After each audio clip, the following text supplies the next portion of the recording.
Iya,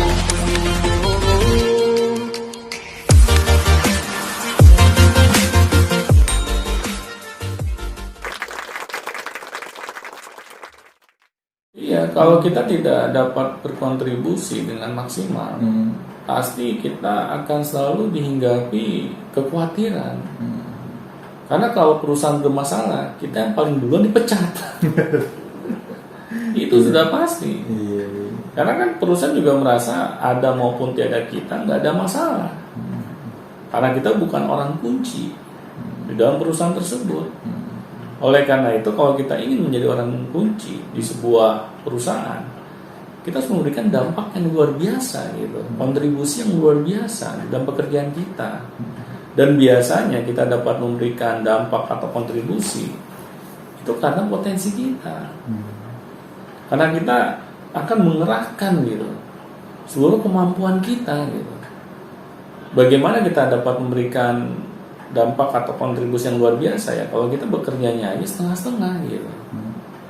Dan mungkin ketika orang itu sudah menyadari itu Pak ya, misalnya niat saya ingin sesuai dengan potensi saya misalnya, terus dia untuk merubah hidupnya dengan cara berganti pekerjaan misalnya, sesuai dengan minatnya. Tapi minatnya ini misalnya contoh, dia itu sangat berminat dalam melukis misalnya, atau menggambar atau membuat sebuah karya seni. Tapi ketika dia menjalankan karya seni itu biasanya agak-agak tersendat gitu. Jadi kayak karya seni ini kok nggak menghasilkan ya, yang tadinya uang lagi yang tadinya ini, tapi lama-kelamaan godaannya itu Pak, yang penghasilannya sedikit ini, jadi nggak jadi lagi, akhirnya kerja lagi yang lain. Nah ini kan jadi masalahnya, kita tidak istiqomah dengan niat kita. Seharusnya ketika kita sudah memutuskan kita akan bekerja sesuai dengan potensi kita, kita harus menyadari kita akan dihadapkan dengan tantangan juga. Kan kita masih hidup di dunia gitu. Dunia ini kan tempatnya ujian gitu. Nah kalau kita mau lulus di dalam ujian kita, ya kita harus istiqomah gitu.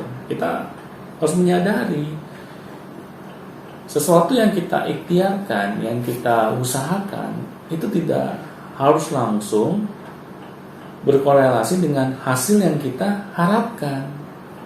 Karena hasil itu proses gitu. Kita di sini harus menikmati dulu prosesnya. Tetapi kalau kita tidak menikmati prosesnya, kita hanya ingin buru-buru menjadi orang yang sukses gitu. Nah ini yang menjadi masalahnya. Kita tidak sabar gitu. Padahal yang namanya hasil ini kan pasti tinggal menunggu waktu saja gitu. Kalau kita istiqomah gitu dalam melakukan suatu hal dan kita berikan segala upaya kita di sana, nanti kan lama kelamaan orang-orang juga akan melihat gitu. Itu ya badainya di situ ya, badainya. Iya. Jadi sesuatu yang baik itu memang memiliki tantangannya gitu. Nggak mungkin gampang gitu. Nggak mungkin gampang. Tetapi kalau kita sudah mendapatkan momentumnya, ya kita jangan kaget gitu. Uang yang akan mengejar kita. Kan kita inginnya begitu ya, dikejar oleh uang. Bukan kita mengejar-ngejar uang. Karena yang mengejar-ngejar itu lebih capek gitu. Nah di sini kan kalau kita pintar dalam menyikapi sesuatu gitu, pasti kan kita akan bertindak dengan smart gitu. Kita tidak mau membawa kehidupan kita itu hanya sekedar menjadi budak uang gitu. Karena menjadi budak uang ini akan membuat kehidupan kita ini semakin runyam gitu. Banyak kan manusia nih, karena Tuhannya uang gitu, akhirnya dia menghalalkan segala cara gitu. Dia ingin terlihat kaya gitu, akhirnya dia melakukan tindakan korupsi, dia menjadi maling gitu. Dia juga bisa menjadi pengedar narkoba gitu. Karena yang dikejar sama orang ini hanya sekedar mencari uang. Padahal Tuhan sudah memberikan gitu potensi kepada setiap manusia. Ini loh, kalau kamu ingin manfaatkan, uang yang akan mengejar kamu. Tetapi kalau kita nggak sadar juga, akhirnya kita orientasi kehidupan kita itu selalu salah gitu.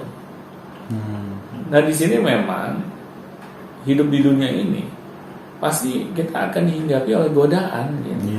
Nah itu yang kita harus koma di situ Pak ya. Iya benar. Terus gitu tunggu. Jadi ada cerita juga nih Pak. Jadi ada seorang tukang supir angkot gitu kan. Dia itu udah lama menyupirin angkot gitu karena ya kebutuhan juga gitu ya. Menafkahi keluarganya gitu. Dan tiba-tiba dia ketika pandemi ini dia beralih profesi jadi tukang jualan pesawat modeling atau aerodinamis. Oh ya? Iya. Oh, luar biasa ya. Dan ketika itu memang di awal-awal nggak ada yang beli.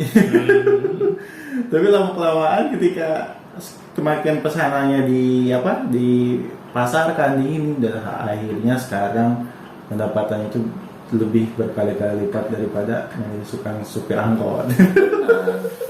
Jadi tapi emang pas badai yang ada belinya yang itu tuh yang aku lihat bahwa tadi yang ceritakan kali ini iya benar gitu. Wajar gitu kalau kita melakukan sesuatu itu tidak langsung menghasilkan hal yang kita harapkan. Iya. Tetapi kalau kita sabar, kita tetap mau berproses gitu kan, hasil itu tinggal menunggu waktu. Tapi kebanyakan orang tidak sabar. Tidak sabar. Dan dia malah mencari lagi pekerjaan yang sama. Iya. Jadi supir angkot lagi. Benar. Bayangin kalau orang itu nggak kuat gitu Pak, dan menahan itu dia jadi supir angkot lagi. Ya makanya memang kalau kita sudah terlanjur ya menjadi orang dewasa, kita memang memiliki tanggung jawab kepada keluarga. Kita harus menafkahi. Iya, itu sih yang tidak dipungkiri ya Pak. Dan akhirnya orientasi kita hanya sekedar mencari uang. Di sini memang menjadi tantangannya gitu. Tetapi hasil itu tidak akan membohongi ikhtiar kita. Kalau kita ikhtiar dengan maksimal, kita berusaha dengan sebaik-baiknya, saya meyakini gitu bahwa hasil ini akan memberikan kejutan buat kita gitu. Berbeda kalau kita hanya berharap hasil saja, tetapi kita bekerja asal-asalan. Jadinya seperti itu ya Pak. Iya. Hasilnya juga tidak akan memuaskan gitu. Nah di sini makanya kalau kita sudah terlanjur dewasa, nggak apa-apa kalau kita misalnya diremehkan oleh orang lain. Jangan takut ya daripada kita menyesal gitu. Karena hidup itu kan hanya sekali gitu. Kalau kita tahu nih hidup ini hanya sekali, ya kenapa kita sia-siakan gitu? Seharusnya kan kita mengisi kehidupan kita ini dengan prestasi gitu. Agar kita dapat diingat gitu oleh orang banyak. Adanya diri kita itu membuat kehidupan mereka itu menjadi lebih baik. Apalagi kalau kita udah sesuai dengan potensi, udah punya kerjaan, bisa meng-hire orang sekitar. Benar. Nah di sini kan orang yang bekerja dengan potensi akhirnya dia akan mendapatkan hasil itu berlipat-lipat gitu. Bukan hanya untuk dirinya, tetapi juga untuk orang lain. Nah di sini kan makanya kita ketika menyadari nih, kalau kita tidak dapat berkontribusi terhadap pekerjaan kita, mulailah kita introspeksi diri kita. Apa nih yang harus kita ubah? Bagaimana caranya saya dapat memberikan kontribusi yang luar biasa di dalam pekerjaan saya? Ketika dia memikirkan hal itu, akhirnya dia berusaha mencarinya ke dalam dirinya. Dia akan berusaha mengevaluasi dirinya. Langkah-langkah apa nih yang harus saya lakukan? Saya menikmati pekerjaan di bidang apa? Itu pasti dia akan melakukan hal-hal seperti itu gitu. Akhirnya ketika dia berusaha mencari solusinya ke dalam dirinya, akhirnya dia tidak membutuhkan waktu yang lama gitu. untuk menyelesaikan masalah-masalah yang ada di luar dirinya. Nah, di sini yang saya himbau, ayo teman-teman, ketika kita bekerja, tanya ke diri kita, apa yang dapat saya kontribusikan? Bukan lagi berapa banyak uang yang saya akan dapatkan. Karena hal seperti itu akan memberikan dampak yang berbeda. Dan kita harus sabar juga ya Pak. Harus sabar juga, harus istiqomah juga dengan pekerjaan yang memang kita rasa itu potensi kita di situ. Benar. Jangan langsung ini menuntut hasil gitu kan. Iya. Ya, mentang-mentang kita sudah kerja, wah aku udah kerjanya sesuai potensi, tapi kok hasilnya gini sih lah. Iya, karena di agama aja kan tidak ada tuh perintah mencari uang sebanyak-banyak. Nggak ada. Yang ada kamu jadilah manusia yang paling bermanfaat. Jadi kalau kita ingin menjadi manusia yang paling bermanfaat, ya kita kan harus memberikan kontribusi. Dan kontribusi itulah yang menjadi tolak ukur bagaimana kita ini dalam menjalankan kehidupan ini bahagia atau tidak. Iya, tepat sekali. Terima kasih Pak Dodi. Jadi jangan lupa tuh kalau yang sudah dewasa terlanjur bekerja dengan tidak sesuai dengan apa yang diinginkan, ya jangan takut ya Pak. Jangan takut, langsung ubah saja daripada nyesel di hari tua. Baik, terima kasih dan itu semuanya. Dan kalau ada pertanyaan, kalau ada apapun yang ditanyakan, silahkan langsung kirimkan ke link di bawah ini. Dan jangan lupa nanti langsung pertanyaan itu disertakan dengan nama ya, jangan lupa.